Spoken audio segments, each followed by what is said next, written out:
Hello and welcome back to the channel. If you're new here, I'm Sonia and I'm very glad you're here.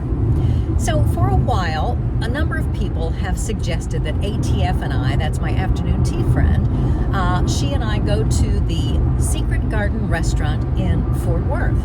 And always happy to go to a new place. That is where we are headed today.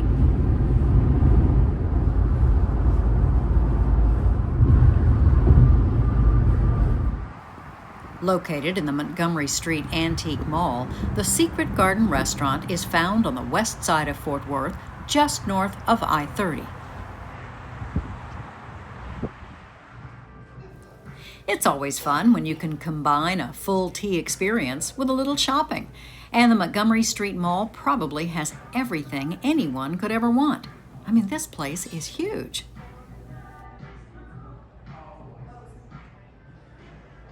For anyone wanting to pick up a few tea things, there is plenty to choose from the very high end to a little less so.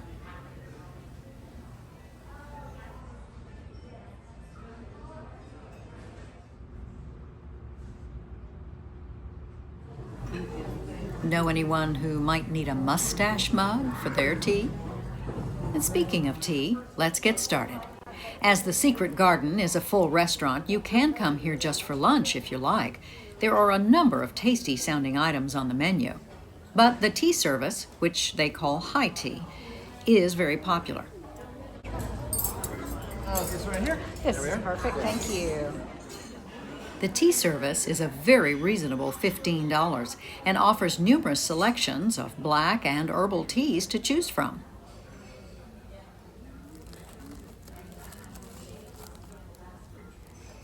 The menu also says clotted cream is served with the scones, and we're looking forward to that. As it's my favorite, I chose Earl Grey for my tea selection. Plenty of milk and sweetener were provided.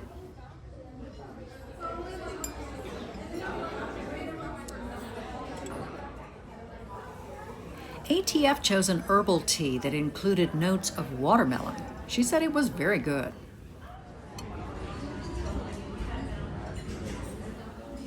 When the tea stand arrived, it was groaning with food.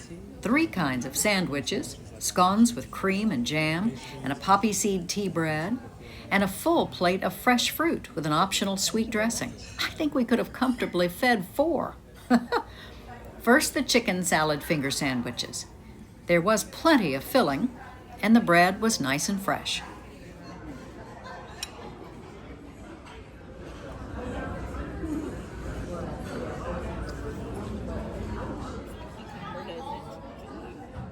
For the classic cucumber sandwich, chunks of cucumber were mixed in cream cheese. Again, they did not skimp on the filling.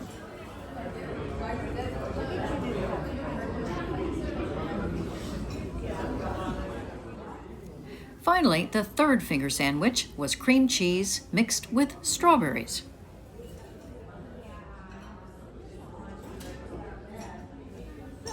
Tasty. Then it was on to the scones. Goodness, they were big.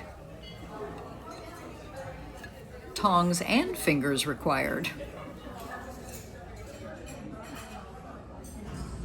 Small containers of cream and jam were provided, but our server quickly asked if we would like more. With a scone that big? Yes, please. The cream was the thick, spreadable consistency of clotted cream. I thought perhaps they made their own, as it was creamier than most clotted creams from a jar. Oh, but one bite and it was clear this was not clotted cream.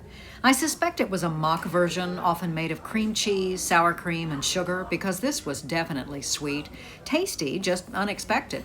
The scone was a vanilla and walnut flavor and was very nice. Next up was the poppy seed tea bread. More of a little cake, if you will.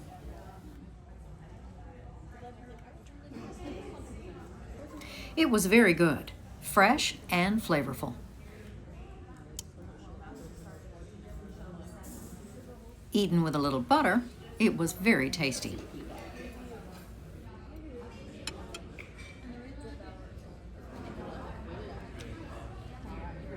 The The third tier of the tea tower, usually desserts, was a very large plate of fruit and a sweet fruit dip.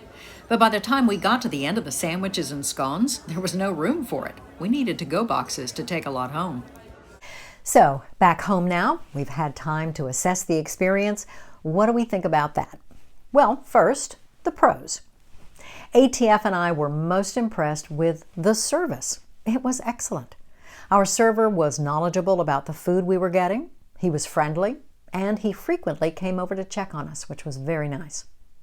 The tea was good, and we had a nice variety of black tea and blended herbal teas to choose from. When it came, it was nice and hot. It was in a large tea bag. I wasn't sure whether it came that way or whether they put loose leaf in a large bag for convenience in the pot, but either way, there was plenty of it, which allowed for a second steeping, which we did do when the server kindly brought more hot water later. I'm happy to say we each got our own large pot of tea, which I really appreciate. Now the sandwiches, there were a lot for 2 people. We did not lack for sandwiches. The bread was fresh, it was tasty, it complemented the fillings well, which were very generous, but not so much that they were awkward to eat. Nothing was falling out of the sandwiches. The scones were tasty. They were sweetened more than I'm used to. And as you saw, they were enormous. Really akin to the largest scones you might get in a cream tea in the English West Country. Our server was quick to ask if we wanted more cream and jam, which we readily accepted because we thought we were going to need it. The little poppy seed tea bread was really more like tea cake than bread, and it was very nice too. And of course the price. Now the website menu still says $12.95 for the cost, but the in-house menu says $15 per person. So just be aware of that if you go. But that's still a really good price, and certainly the least expensive tea we have been to since ATF and I started doing this. Also, there is a 20% gratuity if you have a party of 6 or more. Any number of guests less than that, the tip is up to you, and I do like that. Besides, service is so good, you'll want to leave a nice tip. At least we did. Oh, and the noise level. Even though this is located in an enormous antique mall with a lot of people milling around, it's loud, but it's not so loud you can't hear your table mate. ATF and I spoke in a normal voice to each other, and we heard each other just fine. Now, the cons. While there were plenty of finger sandwiches, they weren't great. The chicken salad was fine, but not particularly flavorful. Nothing special about it, really sort of bland. The cucumber sandwich was just okay. It definitely needed seasoning. There seemed to be more cream cheese than cucumber, so the ratio was one-sided there. The third sandwich, the strawberry and cream cheese, was tasty, but we thought it was sort of out of place on the savory tier. We would have preferred the third sandwich be something like, roast beef or tuna or something, instead of anything sweet. Now, as for the scones, you saw they were huge, but honestly, they were a little too big.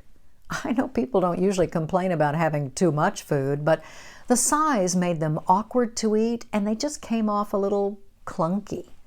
You couldn't break them in half. You needed to break off pieces, and they crumbled, and you ended up with quite a messy plate afterward. I would have much preferred each of us have 2 smaller scones that were manageable. And as I mentioned, they were sweet, more like an American scone. Then, in addition, they were covered in powdered sugar. And speaking of the scones, gosh, the one thing I was looking forward to, because it's noted on their menu, both online and in-house, was the clotted cream. But what they provided was not. And I'm not sure how this happens. They're certainly not the first to get this wrong. Perhaps people don't know what clotted cream actually is, and maybe they think it's just a category, like any cream that can go on a scone, and so it's not a specific product. But of course, as you know, clotted cream is specific. And so it's not accurate or even honest to call it clotted cream when it's not. And that was very disappointing. And so when you have a sweetened scone to begin with, and then you put on cream that ends up being sweet, and then you add jam that's obviously sweet, it's just kind of too much of a sugar shock. Now, having said that, there were no desserts. We thought there would be because the Secret Garden restaurant offers several tasty-sounding desserts on their regular menu. But instead, as you saw, the top tier of the tea tower was just fruit. Now, there was a full plate of it. It was a good variety. It was fresh. It was ripe. But we were hoping for some little tarts or maybe a little bit of chocolate. But again, for $15 plus tip, and we did not leave hungry. There was plenty of food. Overall, this would be a great place to go if you had never had afternoon tea. Oh, and that's another rub. They call it high tea, which of course it's not. But anyway, this would be a great place if you're just looking for a very casual, inexpensive introduction to a pot of tea and fare that's loosely based on the traditional English afternoon tea. Now, you do need reservations, and those are made by calling ahead, but you do not have to put down a deposit to secure that reservation. All in all, ATF and I enjoyed our afternoon of antique shopping and taking tea. I think out of 5 stars, I would give them 3 3/4, maybe 4 stars. And this is mostly because the price is so affordable, the tea is good, and the service is excellent. So, that's our experience at the Secret Garden restaurant in the Montgomery Street Antique Mall in Fort Worth. If you get the chance to go, you be the judge. Let me know what you think. I hope you enjoyed this video. If you did, hit that like button, give it a thumbs up, and consider subscribing for more afternoon tea videos. Until next time, bye-bye.